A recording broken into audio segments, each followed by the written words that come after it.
Bon, on va pas se mentir, l'actualité WWE de la semaine était pas incroyable.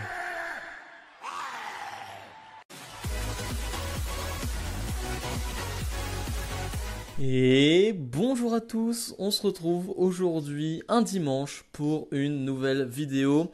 Et on va se retrouver tous les dimanches si ce concept vous plaît. Alors c'est pas un concept de fou, bien évidemment. Mais voilà, chaque dimanche, chaque semaine, on va revenir sur l'actualité de la WWE. Je vais retenir 5 news du côté de la WWE et on va essayer de rebondir dessus. Voilà, je faisais ça à un moment au tout début, mais on va pas se mentir, il n'y avait pas beaucoup de monde sur ma chaîne.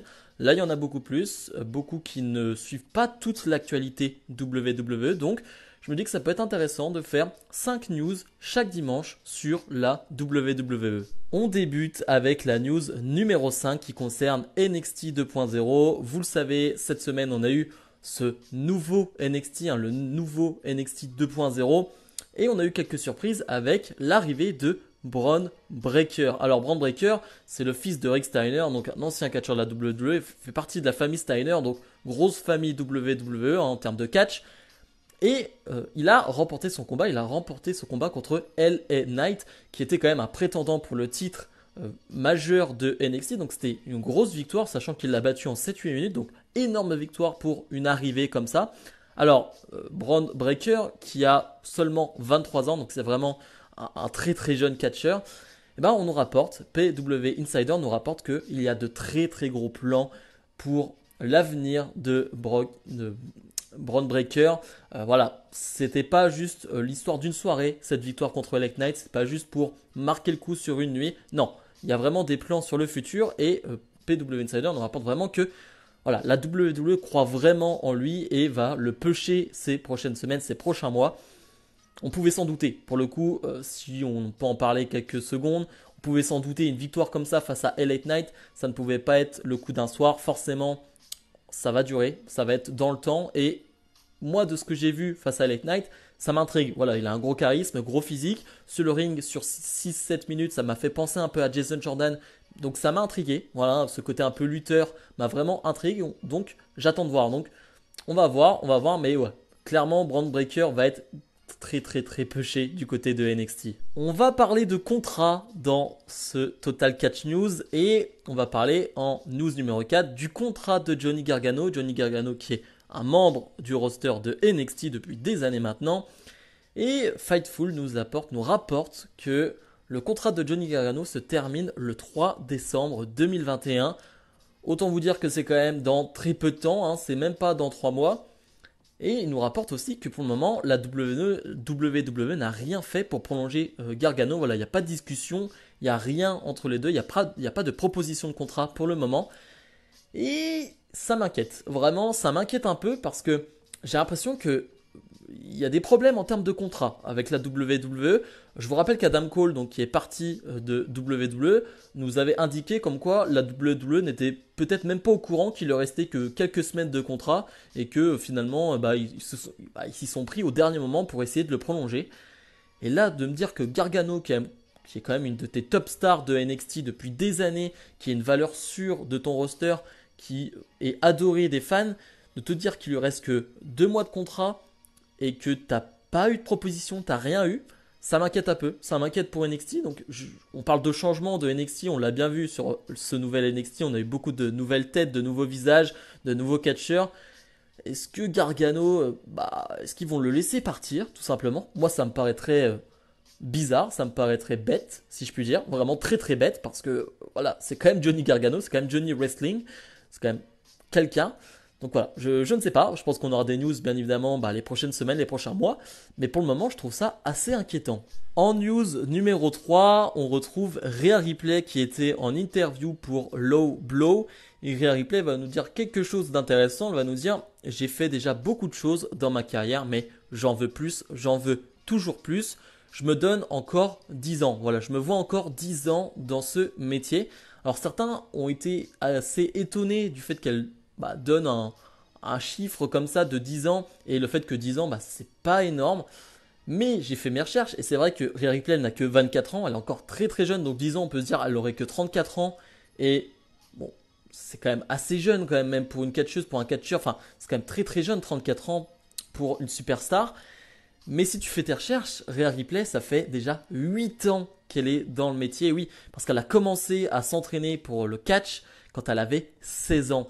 Et je pense que on a du mal à s'imaginer une superstar qui, depuis ses 15-16 ans, s'entraîne dur tous les jours. Et de se dire qu'elle va durer sur 20, 30, 40 ans, ça arrivait, hein, ça arrivait pour certains. Mais je pense que Rhea Ripley est dans ce truc-là. Pour le moment, bien évidemment, elle a dit 10 ans, mais c'est comme Orton, je crois qu'il y a 5 ans, il avait dit oh, j'en ai pour 5-10 ans et on a appris qu'il avait signé un contrat sur presque 10 ans, je crois, l'année dernière. Donc bon, on a le temps. Mais ce que je veux dire, c'est que là, dans sa pensée, ça peut être cohérent et ça peut se comprendre. C'est-à-dire que, bah oui, ça fait quand même depuis qu'elle a 16 ans qu'elle est dans le métier. Donc ça ferait quand même presque 20 ans qu'elle serait dans le métier si elle arrêtait dans 10 ans. Donc on peut comprendre ce raisonnement-là.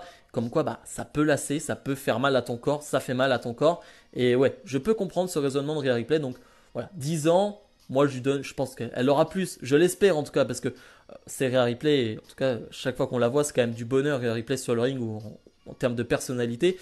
Mais voilà, peut-être que Rhea Ripley arrêtera sa carrière d'ici 10 ans. La news numéro 2, on reparle de contrat et on repart du côté de NXT avec Fightful qui nous annonce que Pete Dunne a re-signé un contrat avec la WWE de plusieurs années, de 3 ans il me semble. Alors, Pete Dunne, ça fait quelques semaines, même quelques mois, on sait qu'il était en fin de contrat, même au dernier pay-per-view, il lui restait quelques semaines de contrat ou quelques jours, je crois, de contrat. On n'avait plus de nouvelles. Voilà. Donc on se demandait est-ce que Pete Dunne allait partir, est-ce que la WWE allait le lâcher. Et finalement, non. Fightful nous rapporte qu'il a prolongé. Et heureusement, hein, je l'ai dit sur Twitter, mais Pete Dunne est l'un des plus gros talents de sa génération. Je crois qu'il a 27 ans, 28 ans, quelque chose comme ça. Donc, il est encore très très jeune, Pete Dunne. Et comme je le disais, c'est un énorme talent et ça aurait été une énorme perte pour la WWE. Et je ne parle pas seulement de NXT parce que je pense qu'avec Pete Dunne, il y a quelque chose à faire du côté du roster principal. Après, bien évidemment, on parle toujours de booking, tout cela. Ça, c'est pas moi qui gère ça, malheureusement. Mais disons qu'il y a le potentiel pour faire quelque chose d'assez énorme avec Pete Dunne.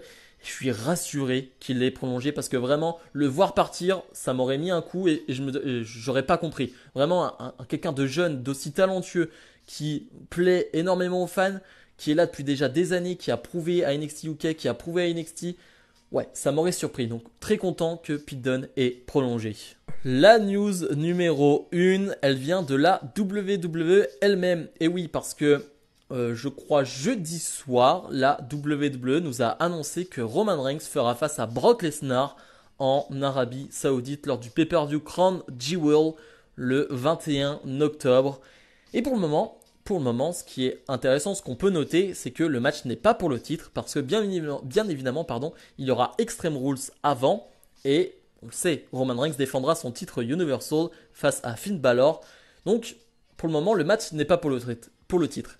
Mais ce qu'on peut envisager, et c'est là où est le problème, c'est que pour le moment le match n'est pas pour le titre, mais de mettre un Roman Reigns face à Brock Lesnar en Arabie Saoudite, ça me fait penser que le match sera pour le titre. Parce qu'on le sait, la WWE aime bien faire d'énormes affiches pour l'Arabie Saoudite avec le titre qui est en jeu. Donc là je vois malheureusement pour Finn Balor qui...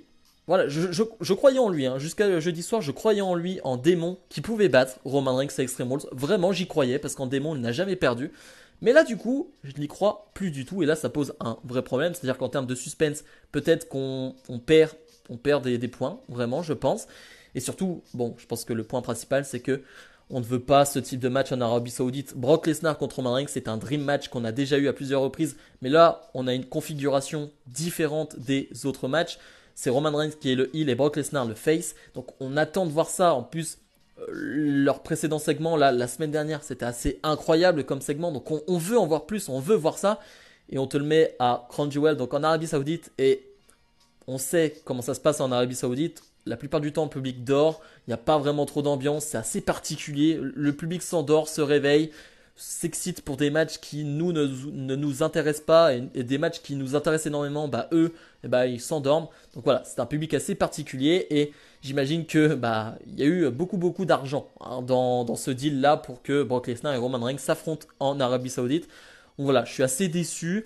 On va attendre de voir, on va attendre de voir Extreme Rules. D'ici là, peut-être que ça va changer, je ne sais pas, mais pour le moment, en voyant cette affiche-là en Arabie Saoudite, ça me déçoit. C'était donc les news de cette semaine. N'hésitez pas à me dire ce que vous en pensez de ces news-là. Si déjà le format, le concept vous plaît. D'avoir 5 petites news, je voulais pas en faire 10. Je pense que c'était un peu trop long 10 et on n'aurait pas eu que des choses très intéressantes. Peut-être que d'autres semaines, il y en aura 6 ou 7 parce que l'actualité WWE sera plus forte et demandera d'en parler un peu plus. Là, pour le moment, j'avais eu 5 news, donc je pense que c'était bien d'en donner 5. Donc bref, dites-moi ce que vous en pensez de ce concept. Dites-moi ce que vous en pensez de ces 5 news.